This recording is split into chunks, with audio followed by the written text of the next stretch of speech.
You're listening to Cards to the Moon, a podcast about trading cards from both a collector and investor perspective.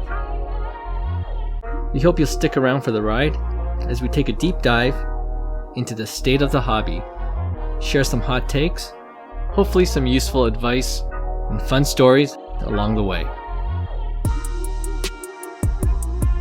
Hey, we're back with episode 34 of Cards to the Moon. I'm Clark, and with me is Hyung and John as usual. We are recording this episode with the NFL playoff schedule all set. So off the top, I want to ask you guys, which team do you think is going to win the Super Bowl? And which QB do you think can really boost their value if they perform well during the playoffs? I think it's going to be interesting because I think there's a lot of possibilities to happen right here. I think a lot of people are, wanting Mahomes to kind of, finish strong and, prove the haters wrong. And I think those kind of like people like Mahomes, Brady, obviously are going to get their prices affected, right? But I think people like Kyle Murray, quarterbacks like Kyle Murray have a lot of room to grow still. If they, potentially, make it deep into the playoffs, I could see a little bump. Even guys like, Hurts, right? Jalen Hurts with the Eagles, if they, upset. Yeah, exactly. You just never know, right? And then the market goes crazy for about, less than 3 weeks, and then people buy into the hype, and then they end up holding the bag. So that's my take. So who's your Super Bowl pick? Oh, man. I'm going to go... That's a tough one. I don't know about picks, but I'm rooting for actually the Dallas Cowboys. I think Dak Prescott's gonna turn some heads. Good pick. All right. I had Dallas as my sleeper. I personally think the Super Bowl winner is gonna be. It looks like the Bucs and Dallas are gonna inevitably meet head to head. I feel like the winner of that matchup will be the Super Bowl champ. I wanted to, as a sleeper, pick Dallas because I just like the way they've kind of been rolling into the playoffs, and Dak Prescott seems like he's on his A game. But there's just something about playoff Tom Brady right now. Like in any big, meaningful game, he keeps showing up, and I can't even, at his old age, I don't think I can deny him. But yeah, I think I'm gonna be boring and pick the Bucs, but I feel like it's gonna be like Bucks Bills finals, something like that. Bills. Yeah, I'm picking Bills on the other side. That's an interesting pick. All right, and how about QB? Anyone you're bullish on? Anyone you think could see a real boost in value if they do well? Yeah, I mean, like if Dallas is a sleeper, Dak Prescott, he's a big one. Sure. I'm gonna assume with Green Bay kind of being the Vegas odds favorite. Aaron Rodgers cards in the next 7 days or so probably going to start pumping up. And then on the other side, I really think I like the way Buffalo's been rolling. So I think Josh Allen is a good pickup. Like I feel like his cards, like if they do go to the finals, obviously his card is really going to kind of blast off probably depending on if it's through him that they make it there. But regardless, I feel like a small little floor, especially after this entire year, I feel like it's a new floor in terms of investment for Josh Allen. So I really like that. I really like Josh Allen as a pick. Okay. I like that pick too. So my Super Bowl picks, I guess it's going to kind of be boring. It's going to be Green Bay Packers. I know, are they the Vegas favorites? I think they're the Vegas favorites. Yeah. But you know what? Like you talk to any diehard football fan, no one believes the Packers are going to win. They always think the Packers choke during the playoffs, but I think this year is going to be different. I think Rodgers is playing with a chip on his shoulder, especially with the whole vaccination issue and people turning on him. And I think he's just like angry, and angry Rodgers is pretty dangerous. Yeah. And he has the best wide receiver in Devontae Adams in the league, so that's going to be hard to stop. And for me, the QB pick, I think it's Joe Burrow. Like Cincinnati, he was my kind of sleeper pick before the season started, like him coming off the injury. And then Burrow did amazing this season, got his team to the playoffs. And even if they could get past the first round, and with any sport playoff format where it's one and done. Anything could happen, right? Like you just need one good game to get to the next one, and then you just build momentum. So I think Burrow has a lot to gain if he even gets past to the second round. Right. So, all right, we'll find out in February who will win the Super Bowl. But for now, let's move on to hobby headlines. Okay, today's hobby headlines topic is apparently pretty contentious. John, you mentioned Jared, a friend of the podcast, brought to your attention a long thread on Blowout forums debating specifically which Wander Franco baseball card is his true rookie card or his flagship rookie. There's a long thread on Twitter asking this very same question. And there's a long article on Beckett.com with their interpretation of what constitutes a true rookie card. So before we dive in, I just want to provide a bit of context. This question seemed to arise because of the 2021 Bowman's Best set that came out, which includes prospects as part of their base set. So in other words, prospects aren't in the set as inserts with a different numbering system on the back, right? It's such a small change, but it's enough for some people to consider these prospect cards are now the flagship rookie. Beckett is in that boat because it meets their criteria, and their criteria is, one, that the rookie card, quote unquote, is a base card, so it's not an insert. Two, it comes from a set that includes veterans, so that would mean essentially no card from the Bowman draft boxes, for instance, which consists of all prospects and draft picks, will be considered a rookie card. And third, the set has to have wide distribution. So that pretty much eliminates those print-on-demand sets like Topps Now or Panini Instant, which comes out with those cards as soon as they're called up, right? So for Beckett, the 2021 Bowman's Best release meets all those criteria, and thus Wander Franco will receive the rookie card tag in their books, even without the RC logo, which I know is contentious as well. And many collectors will argue for that reason alone, it isn't a rookie card. So I spoke enough. So first things first, do you guys consider the Wander Franco card in 2021 Bowman's Best his flagship rookie, or will it be the one that's released in 2022 Topps Series 1 or another set? Can I ask a question? Is the Bowman's Best release, it's a major league release, right? It's not a prospect release? It's a major league release, yes. Yeah. It's a major league product, right? Both veterans and rookies, and in this case, prospects as well. Got it. Okay. I don't think it's a rookie card. I think Topps intended that as well. If they intended it to be a rookie card, they would have put the rookie logo. Not saying that that does dictate a rookie card, because in the past, you have iconic cards that don't have rookie cards as well. That does not dictate. But I think Topps' intention wasn't to include Wander Franco as like that. That's his, flagship rookie card. Because if you look at the past, and I always say, history repeats itself, and you could get comparables from the past. You look at Acuna. He had 2017 a Bowman prospect card. I know the numbering's different because that's the whole point that Beckett was trying to make, that the numbered makes it kind of like a flagship. But if you look at future stars such as Acuna, Tatis, and Vladdy, they all have cards from the previous year before their true rookie card. So in 2019, that would have been Vlad's rookie. He has a 2018 Bowman's Best. And it's a top prospects kind of like insert more so than kind of like a base card, but it's still a base card. And they sell for, a decent amount. I wouldn't say that's their overwhelming sales, but they do sell. So I think there is value in that, but I don't believe that's the true rookie card. There's different cases such as like Shohei Ohtani and Juan Soto, where there's a lack of cards, and if you notice that their rookie cards, they're in 2018, their Bowman's Best is in 2018 as well, where it's kind of like, to me that would be maybe considered more valuable because you're in that same year and they didn't have cards previously, right? And then you look at you think of Wander Franco's cards. His Bowman prospect card is in 2019 Bowman.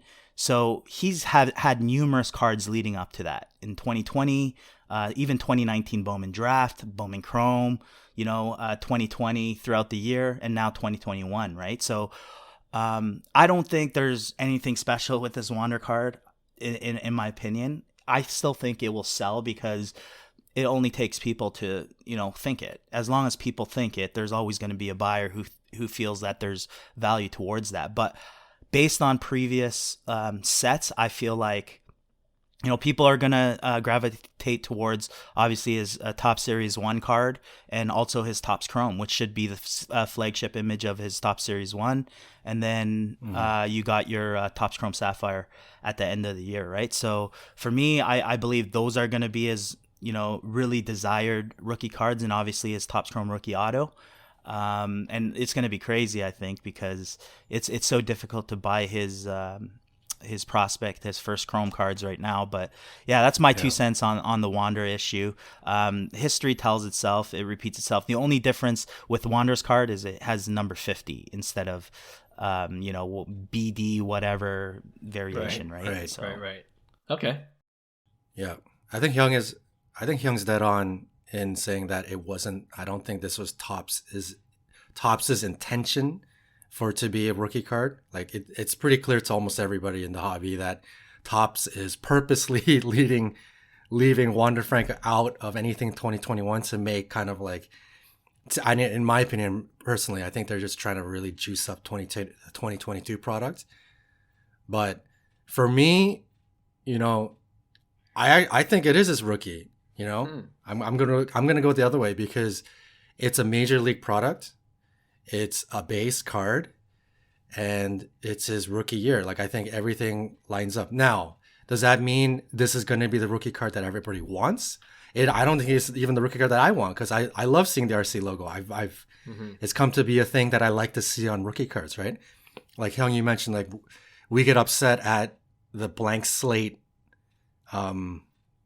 insert because they don't have the rookie logos on there, right? So for me, it's a thing. Like it doesn't mean that I'm going to chase this card. Doesn't mean that it's like the card to go to. But is it his rookie card? Yeah, I think this is his first. Whether Topps intended or not, it looks like this is his first major league card. Now, that doesn't mean that it's going to be it's like the better than the flagship or better than the flagship Chrome. But I think this will have enough conversation, enough juice to make the Wander Franco, like Hyung kind of mentioned, it'll make the Wander Franco Bowman's Best a little bit more desirable or valuable than, Tatis Bowman's Best or Guerrero Bowman's Best, which really didn't mean nothing in the past. I think this one now carries some cachet because of this conversation. So if somebody thinks that this is like a play here, it could be like a really super underrated play.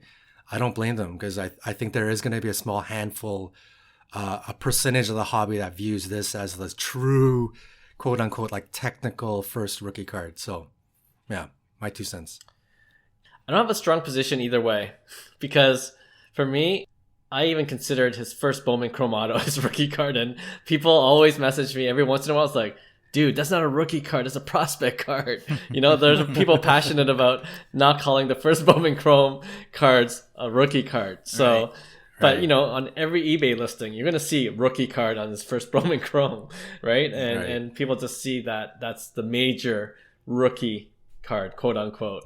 So at the end of the day, to your points, guys, like it doesn't really matter. Like it's whatever people like. It's just a fun kind of debate to have. It's fun to read everyone's opinion on it because everyone seems to have an opinion on it, and it's a passionate opinion too, right? On whatever side you're landing on.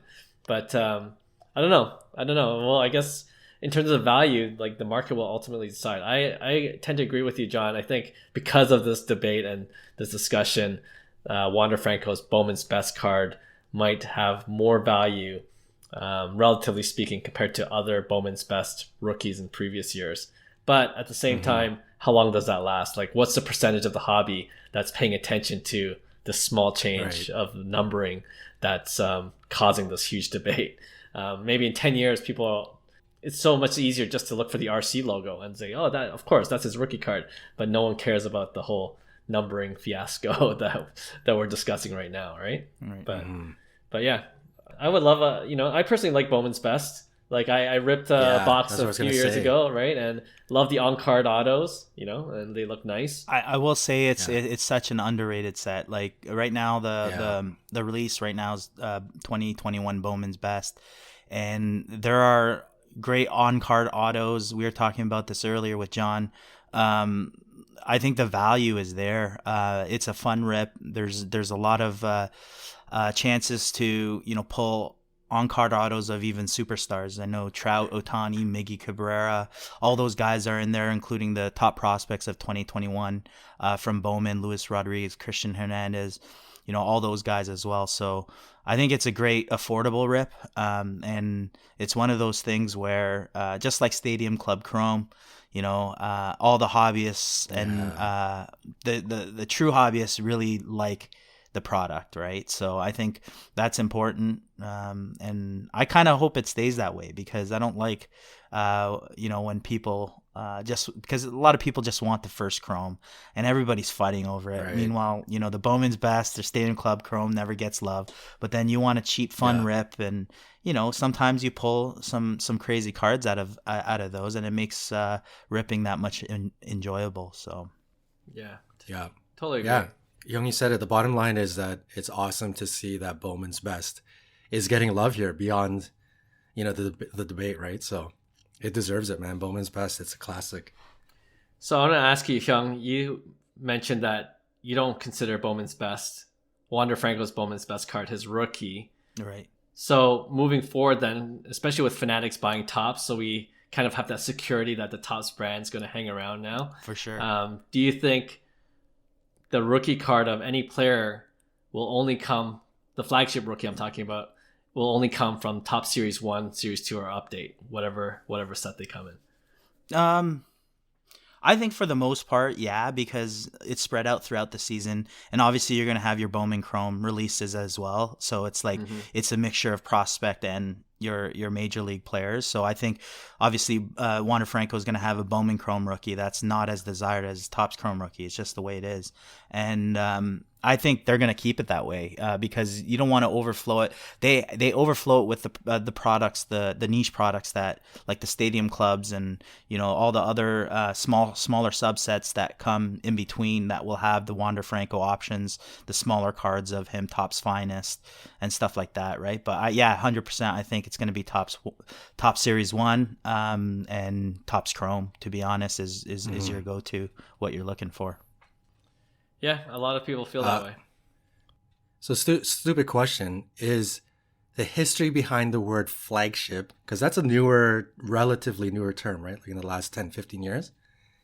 The history of the word flagship, is it pertaining to the first major league appearance card, or is it pertaining to the first Topps, major Topps appearance? I personally see it as the first Topps major release. Topps, because that's what's kind of become. But when the original purpose of that term, was it in regards to the first appearance major league rookie card, or what that has it always been? It's been, I don't know, it's been used, thrown around the hobby, and everybody talks about Morphed. it. The biggest debate I've heard on flagship was the Acuña's rookie, because it's like the Series 2 bat down versus the US 250 bat up, right? Where the US 250 is an update and it's printed in masses, whereas a Series 2 bat down is the flagship, right? Because it's the first release of a major Topps Series 2. It's numbered at 700 or whatever the number is, and it contains all the checkpoints that kind of Beckett talked about in their article of what determines kind of like that, I guess, rookie card, right? So I would, yeah. I mean, I'm with Hyung. I'm with Hyung though. I think going forward, it's still gonna stay. Topps flagship will be whatever comes out of the Topps Series 1, Series 2, or Update. That's the go-to card. Yeah. Well, I can see how it's confusing, right? With the new sets coming out, the number of product that's coming out in recent years. It's crazy. So it's I wish sometimes it was simpler times in the vintage baseball card collecting days where it's just one set, the first card, that's his rookie set. But But I like just to add another point, and I think you guys mentioned it already. It doesn't mean, even if a lot of people don't consider Bowman's best his rookie card, if they consider something else entirely, doesn't mean it won't have value. Because the one good example I heard or I read about was Mickey Mantle, right? His 1952. Yeah, the Bowman. His second year Topps card versus the 51 Bowman. Exactly, yeah. 51 Bowman versus Topps 52. And, arguably the Topps 52 is more iconic and has more value. But, some people still think it's probably his rookie card, but technically it's his Bowman 51. Right. And yeah. But that was another interesting point I read about. So we'll see. I'm sure the debate is still raging on. If I go back to the thread, I'm sure it's like another 5 pages deep than what it was before. Yeah. But people are adamant. It's so funny. It's like, no, it's not from Top Series 1 to our update. It's not a rookie card. All right. Yeah. Zero exceptions. And that's why I always said, like, if you look at the history, like if you look at like Soda and Otani's Bowman best, those are very, very valuable, meaning their resale value right now, the market, it's tough to obtain at a reasonable price, is because that becomes the option. Whereas like Vlad, Acuna, Tatis, and I'll put even Wander in it because they've released so many cards already. There's so many options at that point, right? So they don't retain that value because there's just a lot more options. So what I could go back to 2021 Bowman Chrome too. That was when he made his debut, but he has a Bowman Chrome card where, that came out before Bowman's Best, and it doesn't have a rookie logo. The only difference between that card and the Bowman Best card is it says number 50 versus a BCP number, or whatever it may be, right? So for me, it's like, and then you look back at 2020, he has a card there too. And for me, it's like when collectors look back and see that there were a lot of options at that time where it wasn't a situation between like Soto, for instance. 2018 Soto, Bowman's Best sells really, really well because what are your other options? It's the limited rookie options, as well as kind of like Otani's in that same situation, right? So that's where I feel like it could hold its value depending on, if the demand is there. But Wander kind of goes into that category of Vladdy and just having way too many cards, I think. Right. And I think 2022 is not going to be any different. They're going to pump a lot of options for Wander as well.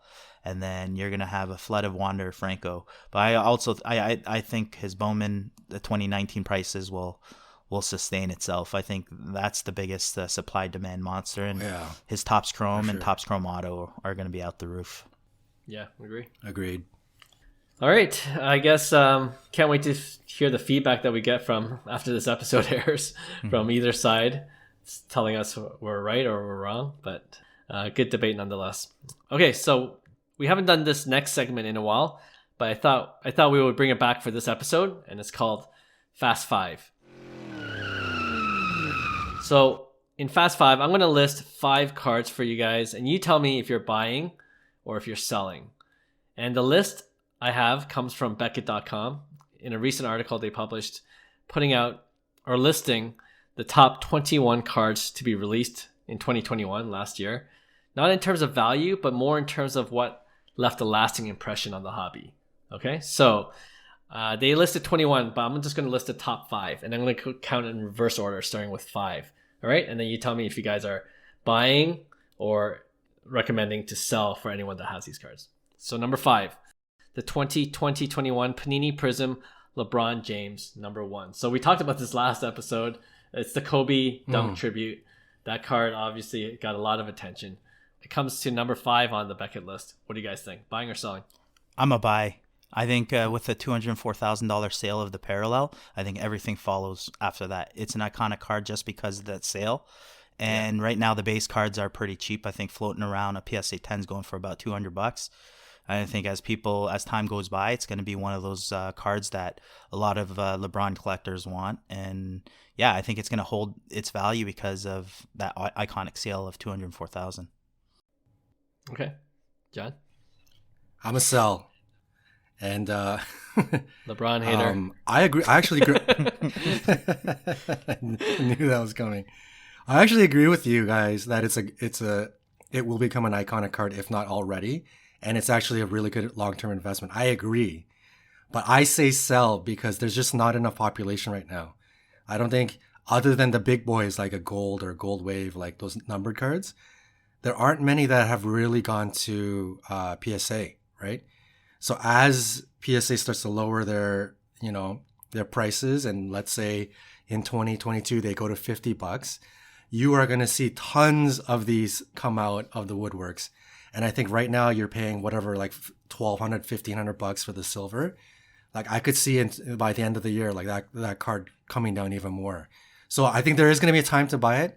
I just don't think right now. I think because of the PSA halt and all of the high pricing, there's just the population is not out there yet. So I would caution people of like jumping headfirst into this. Okay. I think I'm a buy as well, but I agree that it's more of a long-term play. I read actually we put out a poll on 5 Card Guys about whether the 204,000 sale of the gold Prizm PSA 9 of this card was a good buy or if it was insane. And it overwhelmingly, the poll says it was an insane purchase, right? Nice. I think it was not even close, right? But like 85 to 15%. But I like one of the comments was that this is probably LeBron James' best Lakers card, like best looking Lakers card, arguably. And I tend to agree with that. You look at his first Lakers card where he just kind of looks like he's just dribbling out the ball. That's pretty boring. Optics nice. Optics nice as well. The dunk. The dunk's nice. Yeah. That's nice Oh too. yeah, the optic but one's nice. But this is Prizm, right? So the brand carries. But I would agree with that. So there's definitely, I see a definitely long-term value, especially with the parallels. So I'm a buy. And well, think about this. I saw the LeBron Gold Wave PSA 10. I think it sold for like $7,000, $8,000. So you're telling me the true gold PSA 9 is whatever 1,000x, whatever the math is on that, versus the gold wave? That something's off. So anyways. I would love to have the gold wave at that price rather than the pure gold. Right? Yeah, it's still gold color. Yeah, like the Laker color match. Like I would totally take that at $7,000, and it's a PSA 10. Agree with you there. All right. Number 4 on their list was the 2021 Absolute Kaboom of Mac Jones. I'm a sell. I think it's overpriced. Like I just don't see huge swings with Mac Jones' card price. I think you've seen it, and for me, it's like he's 23 years old and he's a rookie, and he still has a lot of seasons to play before we start spending thousands. I think they're in the Kaboom Raws are going for a couple grand maybe raw. I didn't check prices, but I would assume. Yeah, I'd assume that the raw prices are pretty healthy, and and Kaboom's popular right now, so I'm a sell. I think it's a great time to sell and profit off that. Yeah. Okay. Yeah, easy sell. The product is too new. You guys know the drill. Whenever you have a brand new product, you're selling right away, and you're buying back into it maybe 6 to 12 months down the road. And Mac Jones, I don't know. Like I don't see him as. Seems like he's a very solid quarterback with a pretty decent future, but do you really pump thousands of dollars into like a pretty solid, decent quarterback? I don't think so. I'd rather take those thousands of dollars and put it into an Aaron Rodgers Topps Chrome right now, right? So, it's an easy sell. It's an easy sell sweep, I guess, for me as well. Yeah. So I won't belabor the point. Other than to say, watch the Patriots win the Super Bowl this year. And then exactly. Exactly. Eat our words, right? That's the only way. But they might not get past the first round. But anyways. That's true. All right. Number 3, 2020 Panini National Treasures Justin Herbert Rookie Auto Patch. Number to 99. It's a sell for me as well. I think it's just like, I mean, we're talking about, $40,000-$50,000, card in a BGS 9 or whatever. I just think it's way too expensive for him this early. I know that's what prices dictate in the National Treasures brand, but I just think that and I think he's a buy in the offseason, to be honest. I think Herbert's a great buy. I think he has a very bright future ahead of him, but I just think I'd wait a bit and see and if that investment is still viable and a little higher buy-in price after he accomplishes a few things, I think that's when I'd go in, pay a little more for a little more security. I think, yeah, he just has to do more in his career for him to justify those prices. Yeah, I agree. I'm a sell too. I think NT we're talking big boys, right? If you're gonna spend $50, $100, $150,000, like for me, you better damn be sure of the investment. And look at Herbert, man. Like he was heralded as the next elite of the elite. And even just in this year, I think he had a pretty solid season, but all of a sudden people are like, no, man, Herbert's not the guy. It's Joe Burrow. Like, he's the guy. Like, we all believed in Joe from the beginning. What are you talking about? Like, literally, like 6 months ago, everyone was like, Herbert's the guy, man. He's like the future. You want to see like next Mahomes? Like, this is the guy, right? So all of a sudden, people are saying Burrow. So, I still think for guys like Burrow and Herbert, they're only 1 year removed from this rookie, right? Like, everybody kind of knows the pattern. Years 1 to 3 there's still a lot of hype. And I think it's still, to spend that kind of crazy money, I would personally wait another year, maybe a year and a half, maybe 2 years, to see really where these guys are settling in terms of like their, possibly Hall of Fame trajectory or career. See if that's happening. And by year 4, I think that's when you can start to spend some big money. But it's gambling. I mean, if you're paying this kind of dollar right now, this is like the Hyung territory where you're banking on the volatility, right? You're going to put in 50 and you're banking that he wins the Super Bowl next year and it goes to like 500,000, right? So, yeah, I'm a sell. It's still a little bit too risky for me. No, I agree. It's a sell for me. I think the prices right now are already baked in, the hype of Herbert. Right. And actually, I'm with you, Hyung. Like, I'm always checking to see if the Herbert prices are going down, because he didn't make the playoffs this year, and I'm pretty bullish on Herbert as a quarterback, as a talented quarterback. Right. So I'm hoping in a way for his prices to dip to kind of get in on some Herbert in the off season. I think you'll see it. Yeah, I hope so. Yeah, and if there is one, then I'm all aboard. But if you check now, especially with the big name cards like National Treasures, it's still super pricey. So definite sell. All right, number 2 on the list, 2020 Topps Chrome Formula 1 Lewis Hamilton, number 1 card. I need a buy button so I can ring it over and over and over and over and over again, because a Pop 200 card at $550, that's what it closed at. A Topps Chrome PSA 10. And for me, I mean, Pop 200, and we've all talked about F1 and the future of F1, and and I think it's just way too cheap for a Topps Chrome product, especially what boxes are fetching these days. And I think there's a lot more opportunity to grow with those cards, because sapphires, that are commanding, triple the prices of the base right now, but the populations are not that far off, right? We're used to the whole baseball, Topps Chrome going to have 5,000-10,000. Luis Robert has, incredible amounts, right? And you compare that Topps Chrome to like a Lewis Hamilton, right? So, and at Pop 200 at $550, I think that could really shoot up really quick. So I'm a buy, and I'm constantly a buy. I think if you get a refractor as well, any color, I think that's going to be a lot more challenging and a lot more expensive for the price point. I'm actually liking base in this play. Yeah. You guys know me. I said it last week. I'm drinking the Kool-Aid, so I'm going to buy here. But I can't help but continue to think about F1. I'm still not 100% crazy about F1. There's still a part of me, like a 20% in my brain, kind of thinks, is this still a fad? Like, what's really going to happen? Like, what happens when Formula 1 2022 comes out? Like, Formula 1 is not like baseball or basketball. There's not like a rookie class year in, year out where it's just like replenishing the hype, right? Like, are there going to be more rookies next year? I don't know. Like, you guys know how F1 works? Like, I don't know if there's going to be any more big names, because it's usually once you make these rosters, like when you make it the to the sponsorship level, like you're there. Like there's not going to be any rookies that kind of come in year in year out. So, it makes me curious. Like, is the F1 hype because the season was so awesome, or was it the chase was so awesome in terms of the hobby?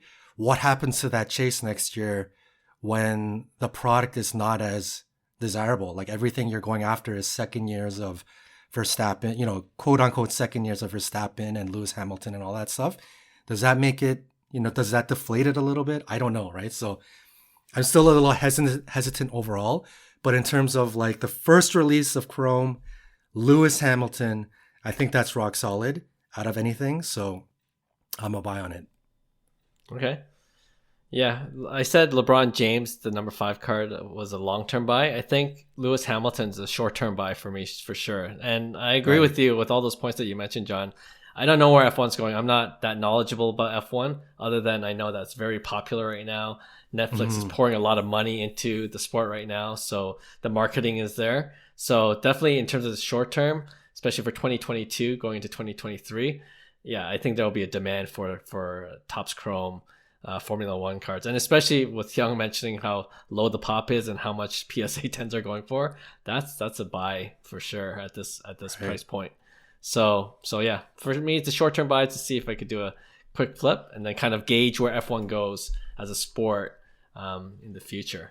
But you're right. The other thing that F1 has going for it doesn't really have an off season, right? It's starting up in March again, so a lot of attention will always be on it constantly. All right.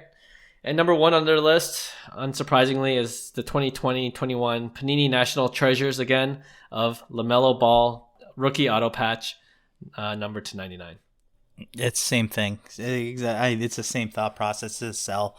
It's just you're messing with fire at that point, And hey, LaMelo might have a great career, right? But that's what you're sitting on. You're gonna sit with that card. Just watching him, and if he accomplishes great things, then yeah, it would be the best time of your life. But I think in order to invest that kind of money in a card like that, you're gonna have to win some championships, win some MVPs, and then I think the investment's there. But I could also see the opportunity as well. So for me, at that kind of level, I'm definitely a sell, but I could see other people's perspective on why it's so attractive, right? Because you could make some big time coin off of it, for sure. But yeah, sell. By the way, did you guys see that? I think it was on Instagram video of the guy ripping open NT packs to get NT boxes to get the LaMelo. Oh my gosh! And it was almost like 2 cases, right? Yeah, like it was great to see him get it, but at the same time, you watch it and you got to read the comments. Wow. Oh, really? The comments. Yeah, it made me feel queasy, man. I was like, man, this guy's like looks like he's ripping it open like you're like ripping open like crap boxes, like literally just shredding it, going like 1, 2, 3, 4, 5, throwing it on the ground. I think that was the issue with a lot of people. They were so taken back at how he was just chasing. It had nothing to do with enjoying. Right. He was treating the cards right, like the way he was, but. To each their own, right? I know. Like it was almost like you're just watching a gambleaholic like in action. It felt almost sad to watch it. Like he hit it eventually, so you're happy for the guy, but I was like, oh man, this feels weird. I can't blame him. I kind of sometimes do that when I'm going through Bowman cards that I'm like, I don't care about these base cards. Where's my color, right? Yeah. Guilty. Oh man. Anyways, aside from that, I'm with Hyung. Sell. It's exact same thing like the Herbert situation. Like I am just not that kind of big money. I'm not big on spending huge money on anyone in years 1 to 3 until you start to really see something. Unless like it's your favorite person to watch. He's like your new like I love watching LaMelo. He's the guy. Then as like a collector, for your personal collection or whatever, like collect what you love, right? And I can say that for myself in terms of like Luka Doncic. So I can be eating my own words, but generally years 1 to 3, like it's such a dangerous game, man. Like, tell me where the NT patches of like Donovan Mitchell are, or Jason Tatum, or Damian Lillard. Like they're up there, but these guys are not the super sexy names they were when they first kind of showed up, right? Like once you kind of get into years 4, 5, 6, 7, you kind of get forgotten, even though you're still playing like legitimate elite basketball, right? So that kind of worries me to spend like this kind of crazy money and you haven't really seen year 4 of LaMelo or year 5 or year 6. So I could see it as a buy if you're the gambler type to really like kind of short-term supreme flip this. But if you're thinking LaMelo long-term, this guy's a Hall of Famer, like I don't think it's time to jump on these yet. Yeah, I will say sell. Okay. And that's another sell sweep for the same reasons of Herbert. And I don't know, people might really disagree with me on this, but I think Anthony Edwards is more fun to watch anyways. And he's a better value right now. Yeah, way better value than... But yeah, his prices are coming up though, man. Right. His Prizms are going down though, so I've been keeping an eye. Is it? Yeah. So it depends on the set. Yeah, the higher end ones I think are going up. I think his gold Prizms on Golden sold last week for a ridiculous amount. But his silver Prizms are coming down a bit, so it might be a good buy. But for LaMelo, this is a big risk, and the price is already baked in, kind of like Herbert. Right. So yeah, agreed. All right, nice. Let's finish this episode then with our weekly segment that we call Pick One. And it's our hot takes edition this week, where we give 2 hot takes and then we each debate which we think is more likely to happen. All right, let's get Hyung starting. Let's go. The segment off. Let's go. I'm going to ruffle some feathers here. I don't think not as much as John, but okay. I'm going to say for my first hot take, I'm going to say Foresnic Card Grading because they're getting so much love / hate from everybody. And I've submitted my first submission to just, as a customer, experience what it's all about, right? So Foresnic Card Grading becomes the next respected grading company in the industry to fill the void of BGS. So that's scenario 1, okay? Versus SGC Gold Label. So the Pristine, SGC 10 Pristine. Gold Label surpasses BGS 10 Pristines in price, in value. So they're probably going for a bit under BGS 10 price, if not on some cards, even with BGS 10s now. So will SGC Gold, now that more people are submitting, surpass that BGS 10 price point? And this is not Black Label, right? This is not Black Label BGS. That's a different ball game. Yeah. Okay. Oh. Dang. I will say that as a hot take, I think both could happen. But I'm going to pick SGC Gold Label first. Like, I think the odds of that happening first is definitely higher. FCG, I don't know as much about it either, but I know, like, Hyung invited me to the Facebook group. I've been watching, like, the support that they've been getting, they've been on a roll. Like, every person that's graded with them, like, super high compliments, like, super happy with the submissions. There's no questions. They're, like, fully accountable. They're, like, they show everything that they do in terms of the grading process. So I think they've gotten off to, like, a very great, not flashy, like, very, grassroots organic growth. They've done a great job. And I think they do have a chance to make some noise here, but it's still going to take, like, BGS, as much as we harp on them, they're still a big boy, man, in terms of grading. Like, they're one of the big companies. So to get on that level, it's going to take a lot of work. And I just don't see it happening anytime soon. So for that reason, I think it's an easy pick in the SGC Gold Label surpassing, because that could actually happen. As much as I still think it's going to still be some time, but yeah, SGC is gaining a lot of steam, so it could happen pretty soon. Yeah. No, I like this pick one because it's really asking us how we feel about BGS, right? How much do we not believe Beckett, or how much do we have faith in Beckett reviving? But I'm going with SGC Gold Label is going to surpass BGS 10 Pristine. I mean, even just looking at one personally, Hyung, you got a SGC 10 gold label on one of your cards, right? They're not easy to come by, I tell you that. Yeah. It's not easy to come by, yeah. Yeah. And it looks amazing. Like the gold label itself looks amazing in their slabs, right? So yeah, for sure. So the look of it's good, and already has a reputation that they're just not giving out SGC 10 gold labels left, right, and center. So when you do get one, it's special, and I think it has that kind of prestige to it already. And I just see SGC growing even more so. Like in the last episode, I mentioned their grading company, I think, took the biggest leap forward in 2021, and I think that momentum carries through. So for that reason, I think the SGC 10 gold label is going to surpass BGS 10. But that's a hot take, yeah, for sure. Yeah. No, I think I submitted a SGC submission recently, and the process was honestly absolutely flawless. Out of all the submissions I've submitted from all grading companies, by far SGC was actually the best experience I've had ever with a grading company. In terms of, forget the grades, it's just communication with the customer, knowing what's going on. Cards were actually graded in about a month, and back in. They actually even included a customs letter explaining the nature of their business, so that we don't get charged any extra duties for that, which I thought was very, very thoughtful. Cool.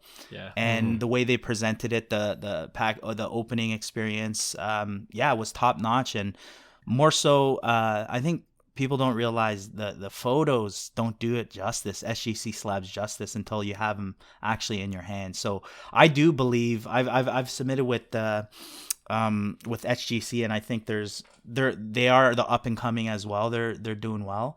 I just don't think they're going to surpass BGS in terms of price point, because I feel like it's the perfect gap between a PSA 10 and a BGS 10. I think it splits it perfectly, and it fills that gap. And a SGC 10 kind of is equivalent. You guys got to remember, SGC 10 is considered gem mint. A 9.5 isn't, whereas BGS 9.5 is a gem mint. So.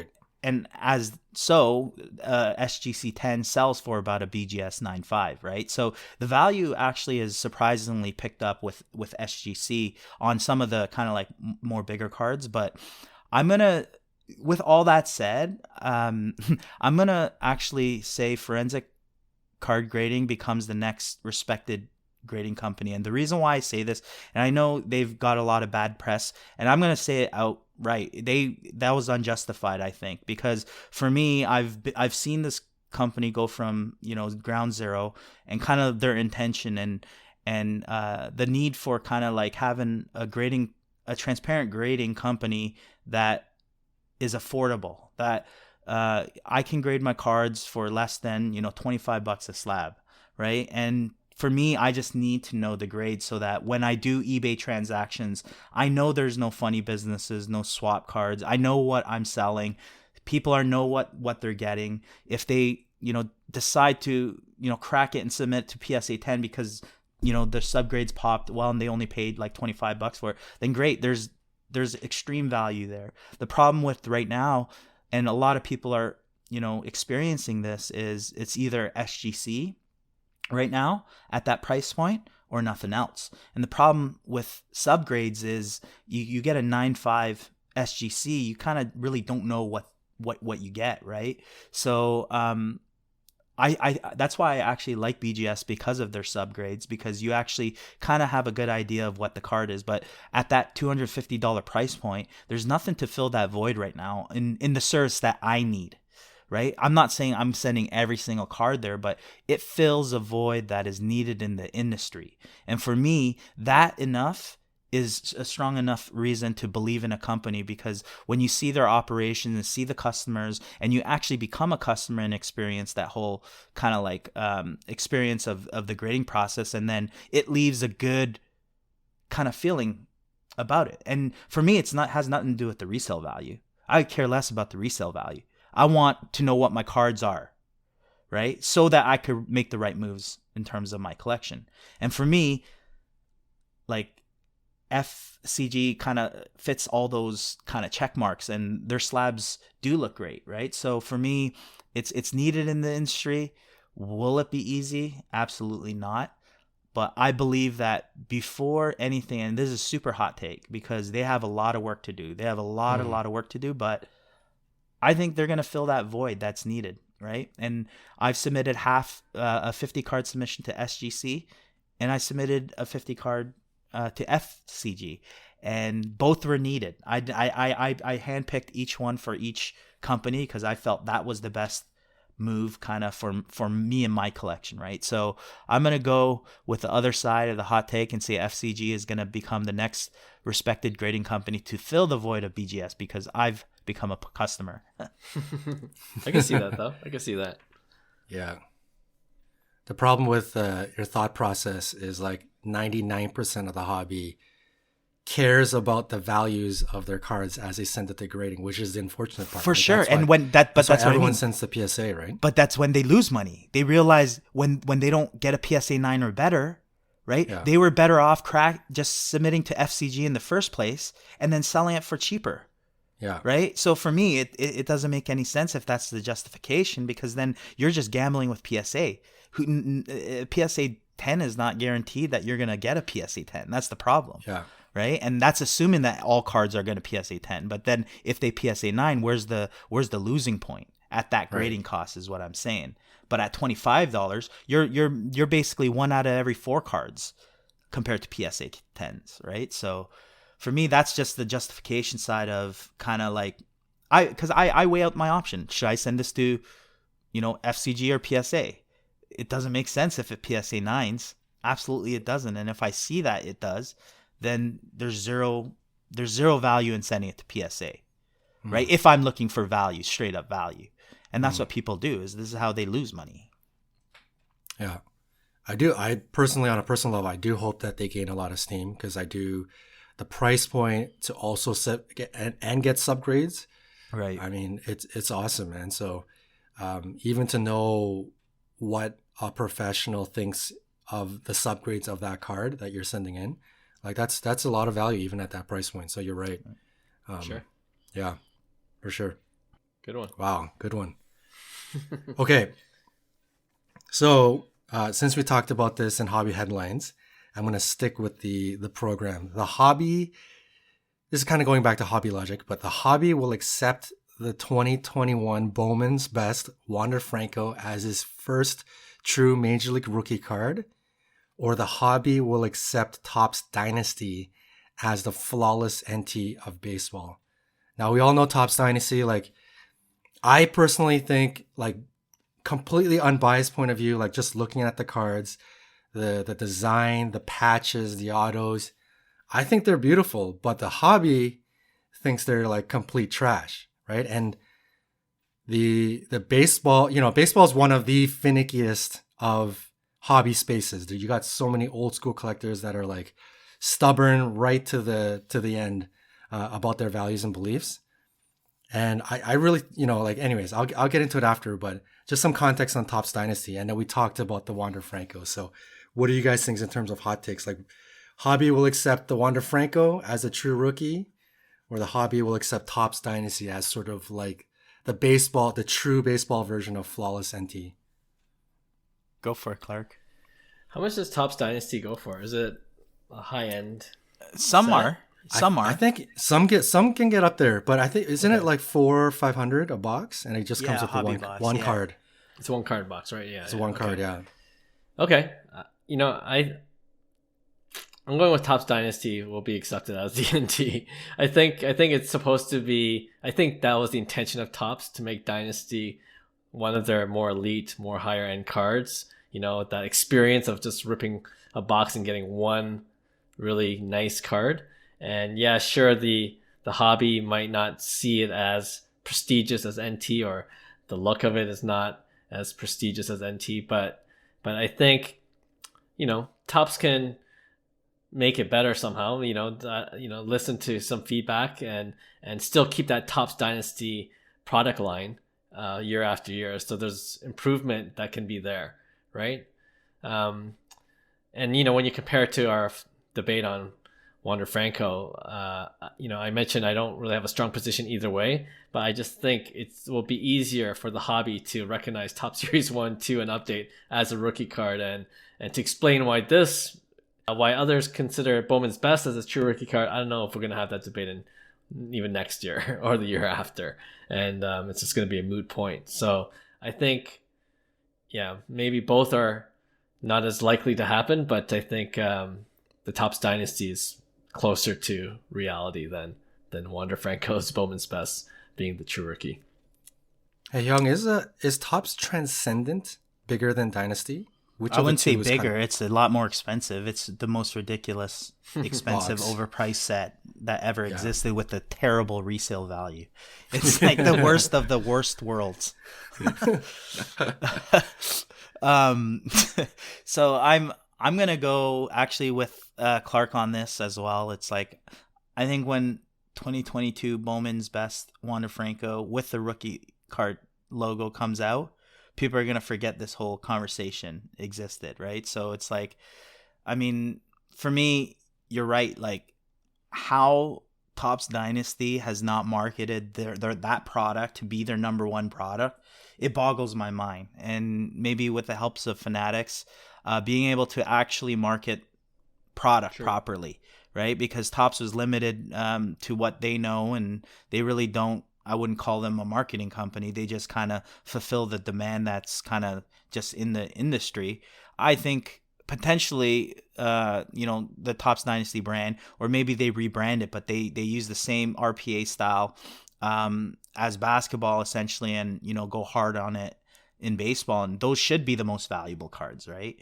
So it's like, I could see that actually happening, and I hope one day it does, because I do like that element. I do like the looks of those cards, and they look expensive as well. So I just don't buy into the whole Bowman's Best Wander Franco. I just think it's just going to be a regular card for everybody else as well. It's going to sell. Like I said, it's going to have value, because obviously there's going to be a limited print run. As long as people just believe that it holds that value, people will buy it, right? So I'm going to go Topps Dynasty though. Nice. You can tell by the way I was talking which way I'm going to lean. This was an unfair. I'll admit it was an unfair 1v1, because I just wanted to shed light on how much I think Topps Dynasty is underrated, and I couldn't put it up against anything. I'm like, what the heck am I going to put this up against? So it's a little bit unfair, I'll admit, but I'm going to go with Dynasty because I think it's really underrated, and I think a lot of it, Topps marketing and all that stuff, like Hyung mentioned, that's a portion of it. But I also think the hobby, especially the baseball crowd, can be really fickle and really stubborn in their ways, right? And the baseball crowd is Bowman's first autos, color, like that's the shiz, like that's the big boy, right? Whereas in other sports, basketball, football, it's like NT-RPAs, at second is flawless RPAs. Like those are the big boys. And baseball obviously doesn't take off because flawless is unlicensed, so it's not as awesome. But then you look at Topps Dynasty, and I don't see why. Like, they're beautiful, they're big patches, they're RPAs, like 2019 Tatis. I think I saw like a BGS 910 go for like 3,200. Like that's like peanuts. Yeah, I think those are great long-term investments. Like that's great for me. I think that's like, I saw that. I'm like, man, I wish I had thought of this thought earlier. I would have like tried to jump on that card, right? I really think Dynasty could have a chance here, because if you look at other sports with a fresh start, look at F1. The big boy F1 cards is actually not the Sapphire or the Refractor. It's the Topps Dynasty. Like you look at the Topps Dynasty Lewis Hamilton RPA, that thing is like six figures or whatever it goes for. I don't think I've even seen one on eBay, but I've seen private transactions on IG talk about the card. I just picked it up and it was like, I don't know, six figures. Like those are big boy cards. So I don't see why Topps Dynasty couldn't have the same effect on baseball. Now it's just hobby logic from here on in. It's whether the baseball crowd will actually accept Dynasty as like the next big boy, right? So I think there's a chance. Going forward, 2022, 2023, who knows if if Fanatics buys Panini, game over, because they're getting Flawless into baseball and NT into baseball, so it's not going to happen. But in terms of like Vladdy rookies, Tatis rookies, Luis Robert rookies, like anything, when did Dynasty come out? 2017 or 2018? Or 2019? I don't even know. But I think those years, it really has a chance to stand up as like some big boy cards. So yeah, Topps Dynasty. Want to bring it up in some earlier shows, but we would never talk really about Topps Dynasty, right? I know. I've been wanting to talk about this for a while, but I just couldn't. It didn't fit into anything I wanted to talk about. So that's awesome, Johnny. I'm sold, man. I was like, while you're talking, I'm like on eBay looking at Topps Dynasty patch autos. Dude, they're beautiful, man. The patch autos are like they're nice. Yeah. They're really nice. Eye appeal. It's all there, so I don't see why not. Let's get some, and then we'll just pump it up on our show week after week. Topps Dynasty is the best. All right. Okay, well, we'll end the show with my pick one pair. My pick one hot takes. First one is LeBron James Topps Chrome rookie card, PSA 10, the rookie card for many. Will hit sub 10K. And you got to remember, like, when the hobby was at its height this past January or last January and February, some people were thinking that it's going to hit 50K. Now it's about 11, 12K on average. Okay. So will it go under 10K? Or, again, I'm going to bring Luka Doncic Silver Prizm rookie card. That was going for 7-8 at one point. I think it sold yesterday for 2,800. Will it hit sub 2K? So which is more likely? Both iconic cards, I think, in my opinion. With the LeBron James Topps Chrome, which is a base card, but the PSA 10 go under 10K, or you think Luka Doncic's Silver Prizm rookie will go under 2K? Last week you said the Silver Prizm of Doncic was pop 2000 around. Yep, somewhere around. So they're around the same, because I think around that's what the Topps Chrome. I think the LeBron James Topps Chrome cannot sustain. Or it will fall below 10K. I think there's gonna be support probably around 8. I could be totally wrong. It could probably be more, maybe not. But I think $2,000 is a lot more easier to find resistance than 10,000. And for me, it's like I could see a little more volatility just based on that price. And I could see that happening pretty soon, to be honest. I think basketball in the offseason, you might find a LeBron James. It might happen, this next month, the next couple months. And I think Luka's, I think I'm a buyer at 2,000. I don't think I'm a buyer at 10,000 for LeBron Topps Chrome. But a $2,000 silver, yeah, I think I'm in. So I'm gonna say Luka Topps Chrome. LeBron falls below 10K before the Luka Silver falls below 2. Okay. Yeah. Interesting. Read my mind completely. I think the LeBron James will fall first, and it has nothing to do with his play and his status as a GOAT. It has nothing to do with that.